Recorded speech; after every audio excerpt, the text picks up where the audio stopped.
Accord, désaccord avec Guillaume Durand.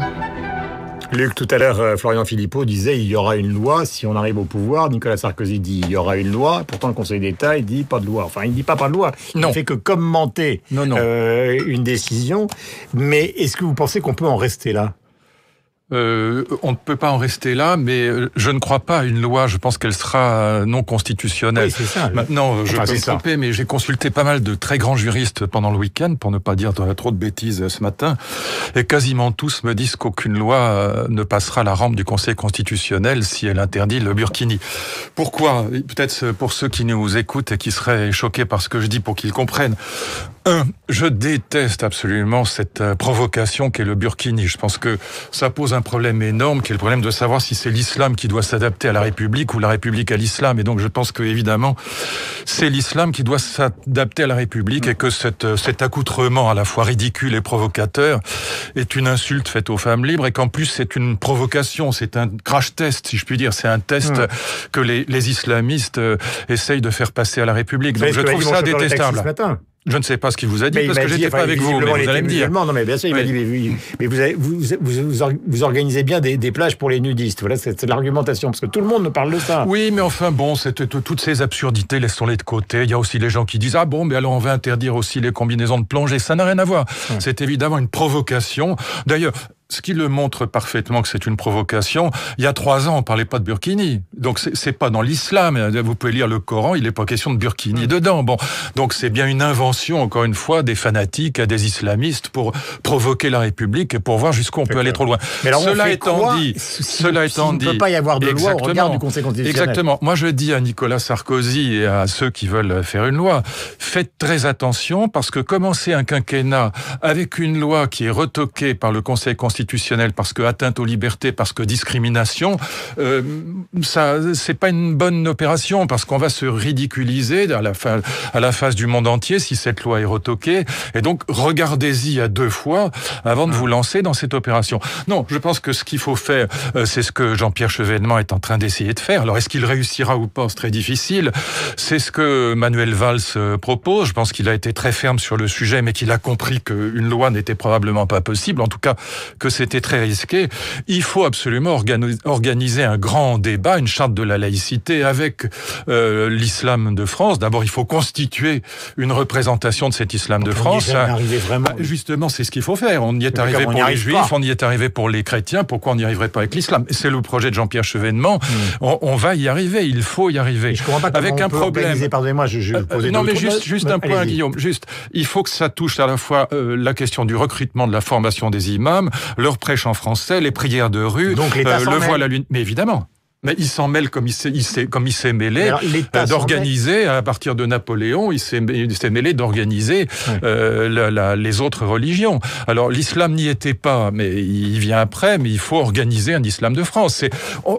Et je le dis très clairement, sans une mobilisation beaucoup plus forte des musulmans de France contre ces provocations, on n'arrivera à rien. C'est ça le fond du problème. Donc je ne crois pas qu'on pourra passer par la loi. Je le regrette, je le dis très clairement, je regrette. J'aimerais bien qu'on puisse faire une loi en disant, attendez, les provocations, ça suffit. Mais je ne crois pas qu'elle passe la rampe du Conseil constitutionnel. De toute façon, vous avez lu la presse anglo-saxonne, ça faisait rire tout à l'heure Florian Philippot. Non mais ça, écoutez, franchement, s'il y a un pays... faire une loi sur un maillot de bain, fut-il un maillot de bain Non, mais attendez, c'est vrai que ça fait rire les Américains. J'adore les États-Unis, j'y ai enseigné, je m'y suis marié avec une Américaine, c'est un pays, Dieu sait que je le connais, mais enfin c'est le dernier pays au monde à pouvoir nous donner des leçons en matière d'antiracisme et de laïcité. Je rappelle que sur le billet, le dollar, il y a marqué In God We Trust. Nous croyons en Dieu. Qu'on a traité les Noirs comme on les a traités aux États-Unis et l'esclavage, mais jusque dans les années 70. Souvenez-vous, on a le même âge, Guillaume, de ces révoltes des années 70. Beaucoup plus frais, mais beaucoup plus vieux. Non, vous êtes en moins bon état, mais on a le même âge. Et donc, vous vous souvenez bien de ces révoltes de la fin des années 60, 70, parce que c'était les premiers Noirs qui rentraient à l'université. Enfin bon, donc pitié, de grâce, que les États-Unis balayent devant leur porte. Et en plus, ils sont en train de plébisciter Trump. Je ne sais pas s'il sera élu ou pas, mais donc, de grâce, ils ont déjà eu Bush. C'est quand même le dernier pays à pouvoir nous donner des leçons de laïcité, d'antiracisme. Je comprends cet argument, mais ils ont quand même, sur ce sujet-là, une vision du monde. Ils ont une vision communautariste qui n'est pas la nôtre. Voilà. Ils ne comprennent rien à l'idée républicaine, y compris, moi j'ai beaucoup d'amis intellectuels aux États-Unis, aucun d'entre eux ne comprend ce que c'est que l'idée républicaine en France. Ils savent pas ce que c'est que Chevènement, ils savent pas ce que c'est que la République, ils savent pas ce que c'est que notre Déclaration des droits de l'homme. Qu'est-ce qu'elle signifie, notre Déclaration des droits de l'homme de 1789? Qu'un être humain mérite d'être respecté, indépendamment de ses enracinements communautaires. Eux, ils ne font que organiser des communautés. Vous allez à Chinatown à New York, vous allez à Little Italy, ce sont des communautés. Je regrette de vous dire, c'est ce qu'on aime aussi. C'est ce qu'on aime comme touriste, oui, mais pas comme citoyen. C'est pas vrai, pas forcément. Moi si, en tout cas. En partie de la culture. En tout cas, clairement, je suis pour l'intégration et même l'assimilation des étrangers. Je pense que c'est à l'islam de s'adapter à la République et pas l'inverse. Mais, encore une fois, je ne crois pas que ce soit par la loi, et si on se ridiculise en faisant une loi qui est retoquée par le Conseil constitutionnel, on n'aura rien gagné, je peux vous dire. J'ai beaucoup de questions à vous poser sur la rentrée politique qui passionne ceux qui nous écoutent ce matin. On va commencer non pas par la droite, puisqu'on va terminer par la droite.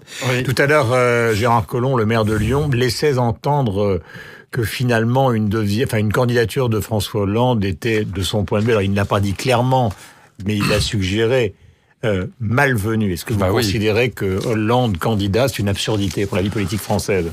Oui, évidemment. Qu'est-ce que vous voulez? Hollande, c'est pas un mauvais homme, mais je vous ai déjà dit ça. C'est pas quelqu'un qu'on déteste, mais c'est quelqu'un qui, comme on dit à la pêche, il fait pas la mesure, il fait pas la maille, comme on disait dans mon Auvergne natale. Et donc c'est un problème de fond. Il a quand même quasiment tout raté, et donc je vois pas. En plus, il a pas été un président normal. Il a eu, Dieu sait que, y compris sur le plan personnel, il a eu beaucoup d'accidents de parcours et d'ennuis. Donc tout ça, sur tous les plans, c'est raté. L'affaire Leonardas. Et encore aujourd'hui, regardez par exemple sur la question du Burkini. Quelle est la position de Hollande? Personne n'en sait rien. Voilà. C'est Monsieur Mossad Synthèse. On sait qu'il en a pas. Bon. Et donc, voilà, c'est pas possible. Et donc, moi, je suis tout à fait d'accord avec Gérard Collomb. Et d'ailleurs, vous savez, moi, mon gouvernement idéal, alors, je sais très bien que les grands spécialistes vont nous dire que c'est pas possible, mais ce serait Juppé-Macron. Juppé-Macron. Ouais. Voilà. Et avec Sarkozy et Fillon dans un coin et Gérard Collomb dans un autre. Mais voilà, il faut qu'on ait un gouvernement d'union nationale. Alors, même s'il ne tient que 2 ans, ce sera déjà quand même formidable. Je voudrais que vous écoutiez François Fillon. On a écouté donc Nicolas Sarkozy tout à l'heure. Il était chez nos confrères de RMC et de BFM TV. Nous sommes œcuméniques sur notre antenne. Nous aimons les autres, ce qui n'est pas le cas forcément des autres. C'est un grand avantage. C'est vrai, ça? Alors, la phrase, oui, c'est vrai. La phrase qui est la plus commentée, qui imagine le général de Gaulle mis en examen. Bourdin lui a posé la question. Voici ce que répond Fillon. Ce matin. Elle s'adresse à tout le monde. Pourquoi? Parce que on a une dégradation de la vie publique. Vous avez des ministres qui paient pas leurs impôts, vous en avez qui ont des comptes en Suisse, vous avez 18 millions à l'UMP qui ont disparu et que personne n'a jamais retrouvé. Et moi, ce que j'ai voulu dire, en faisant référence au général de Gaulle, c'est que si j'étais président de la République, je ferais fonctionner les institutions avec un souci prioritaire d'exemplarité et de probité. Voilà donc pour François Fillon. Je voudrais qu'on réécoute la phrase de Nicolas Sarkozy sur François Fillon qu'on a passée tout à l'heure, mais elle vous concerne directement pour votre commentaire. Voici ce que disait Nicolas Sarkozy à propos de François Fillon. Je n'écoute pas les choses désagréables. Je n'en tiens aucun compte. Il a été un bon Premier ministre. Je ne me donnerai pas le ridicule d'attaquer celui avec qui j'ai travaillé pendant 5 ans. Je pense qu'il y a une liaison entre les chiffres que vous publiez et la nervosité ambiante. Voilà, est-ce que ça peut durer jusqu'au mois de novembre, cette ambiance? Oui, c'est pas, vous savez, ils ont la peau dure, c'est pas, je pense que les échanges aussi aimables que ceux qu'on vient d'entendre vont continuer. C'est pas inhabituel dans la vie politique, ça n'est pas très grave. Ce qui est le vrai problème, c'est que, en vérité, ils ont à 2 capis près, ils ont tous les 3 le même programme, tous les 3, je veux dire, Fillon, Juppé et Nicolas Sarkozy, ils ont tous les 3 le même programme à quelques nuances près. La grosse nuance, c'est la baisse d'impôts. Les 25 milliards de Nicolas Sarkozy, les autres veulent pas en entendre parler. C'est d'ailleurs ce qui fait que Fillon dit que c'est un démagogue, parce qu'il dit c'est impossible. C'est pas des grands sujets, c'est des petits sujets. Oh non, mais c'est pas des visions du monde qui s'affrontent. C'est des visions du portefeuille, mais ça concerne les Français. C'est pas un combat de titans. Bon. Et donc, puis alors, Sarkozy est pour le référendum, les autres sont pour des ordonnances. Bon, très bien, on peut discuter de ça. Le problème n'est pas là. Le problème, c'est que le prochain président de la République, s'il ne représente que 20% positivement en arrivant à l'Élysée, il courra à poil dans un champ de râteaux. Voilà, pour le dire un peu brutalement, c'est ça le Donc ça ne peut pas être l'homme d'un clan. Ça peut pas être l'homme d'un clan, ça peut pas être quelqu'un qui clive, pardon, je sais bien que quand on dit ça, tout le monde entend que ça vise Nicolas Sarkozy, mais c'est pas le problème. Il faut qu'on ait à quelqu'un à Matignon et quelqu'un à l'Élysée qui s'entendent et qui représentent 40 ou 50% de la population. Si le président de la République ne représente que 20% de la population, il ne pourra faire aucune réforme. Mais voilà. est-ce que vous avez le c'est ça le fond du problème. C'est pas une question de personne. Sur l'Amérique tout à l'heure, le système américain, je le connais bien, j'ai connu beaucoup de primaires et de conventions. En général, c'est extrêmement violent avant et après, c'est shake hand et au fond, il y a une certaine forme de respect qui s'instaure. Est-ce que vous considérez qu'après le deuxième tour, le 27 novembre, par exemple, à droite, il pourrait y avoir les phrases passées, sorte de paix armée? Bien sûr, c'est le principe de la primaire. Encore une fois, tous ces hommes politiques ont quand même des peaux de crocodile, donc évidemment qu'ils savent très bien qu'une fois la primaire gagnée par l'un d'entre eux, il faudra se ranger sous sa bannière. La primaire est faite pour ça. Bon, alors donc, moi j'ai pas d'inquiétude sur le sujet. Le problème, c'est que ça devient très violent. Pourquoi ? Parce que tout le monde peut comprendre, sans être un grand politologue, que celui qui gagnera la primaire à droite, il sera président de la République. C'est évident. Et donc, il a 99,9, mais bien sûr, chance d'être président de la République. Donc, évidemment que ça suscite de la violence dans le débat. Et que très probablement, Fillon a été vexé par ce que Sarkozy a dit de lui, je sais pas, dans son livre ou ailleurs, et que du coup, il lui renvoie un scud. Bon, tout ça n'est pas forcément très brillant, mais enfin, c'est pas non plus, il n'y a pas mort d'homme. Est-ce que vous trouvez normal, alors là, je parle à celui qui est passionné par la politique, qui a été ministre, et il connaît bien donc notre histoire, est-ce que vous trouvez normal que finalement, la Ve République désigne son président lors d'une primaire, parce que c'est ce que vous venez de dire au fond. Donc l'élection ne servira plus à rien. C'était pas le cas avant, c'était parce qu'il y avait un leader qui s'imposait, qui était, comme on dit, un leader naturel. C'est le leader du parti. Là, s'il n'y avait pas la primaire, ça veut dire que les voix seraient divisées au premier tour de la présidentielle et que par conséquent, la droite n'aurait absolument aucune chance. Vous vous rendez compte ce matin qu'on a pratiquement 40 personnes en France qui pensent qu'elles peuvent être président de la République. Oui, puis même Jacques Niard croit qu'il peut être président de la République. Oui, puis j'entends Benoît Hamon.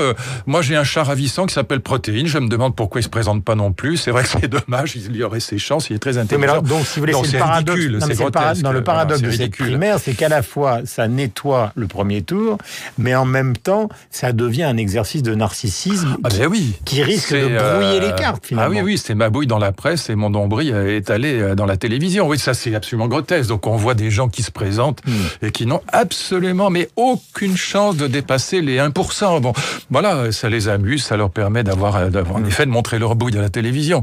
Voilà, et vous et moi, on n'en a pas besoin, donc on regarde ça avec amusement. Je sortais de la rentrée littéraire pour que nous détendions un peu le livre de Yasmina Reza. Il est formidable, il est vraiment épatant. Babylone, car après tout, nous allons retrouver donc pour la musique que vous aimez, Ève Ruggieri et puis Christian Morin. Et vous aimez aussi Yasmina Reza, c'est quand même l'auteur de théâtre francophone. En fait, il y a deux personnages sur la scène de l'écrit en France qui jouent un rôle essentiel dans le monde. Enfin, un rôle, disons, notable dans le monde, c'est Michel Houellebecq pour le roman et Yasmina Reza pour le théâtre. Il y a Emmanuel Carrère. Et beaucoup plus que Houellebecq encore. Je pense qu'en effet, on a trois grands écrivains. En tout cas, il y en a peut-être d'autres, mais en tout cas, ceux-là, à coup sûr. Et je mets évidemment Emmanuel Carrère dedans. Yasmina Reza, là où elle est vraiment passionnante, elle est formidable, c'est que on a l'impression, quand on la lit, quand on la voit, quand on l'écoute, que c'est du champagne.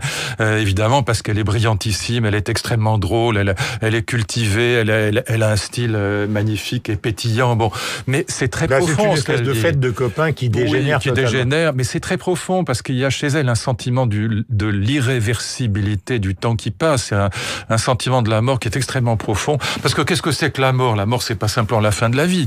C'est aussi ce qui est irréversible dans nos vies. Quand des périodes de nos vies sont mortes et ça, elle le comprend magnifiquement. Elle a un rapport au passé qui est tout à fait.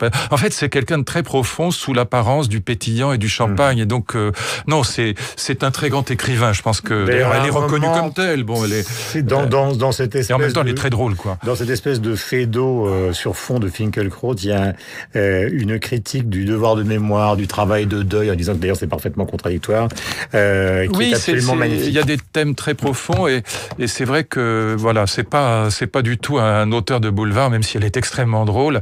C'est vraiment métaphysiquement, je dirais, quelqu'un de très profond. Moi, j'ai beaucoup d'admiration pour elle. Les portraits donc de la trentaine de personnages de Babylone sont absolument extraordinaires, oui. Et peuvent nous rappeler donc. Mais voilà, c'est bien. On a des grands écrivains en France. Ça, c'est pas. Il y avait cette idée que voilà, qui a été développée aux États-Unis à nouveau, qu'il n'y avait plus d'écrivains français. Tout ça est absurde. Il y a des très grands écrivains, aussi grands que dans les années 30 ou 50 et même qu'au 19e siècle. Moi, je pense que Le Royaume d'Emmanuel Carrère est un livre vraiment extraordinaire. D'autres vies que la mienne aussi. C'est un livre extraordinaire. C'est des très grands livres. Voilà. On a beaucoup de chance. D'ailleurs, puisque vous parliez tout à l'heure de la mort de ce très beau poème d'Henri Michaud, Arrête de résister, mon cœur, que ma vie s'arrête. Henri Michaud, qui a été un des plus grands poètes et qui disait donc à son patron Gaston Gallimard, je ne veux pas que mes livres soient tirés à plus de 2000 exemplaires. Les autres ne m'intéressent pas. Il a refusé la Pléiade et le Poche et relisez Plume d'Henri Michaud. Il est 8h57. Vous êtes sur Radio Classique. Vous écouterez toute l'année La Différence. En tout cas, nous travaillons pour ça.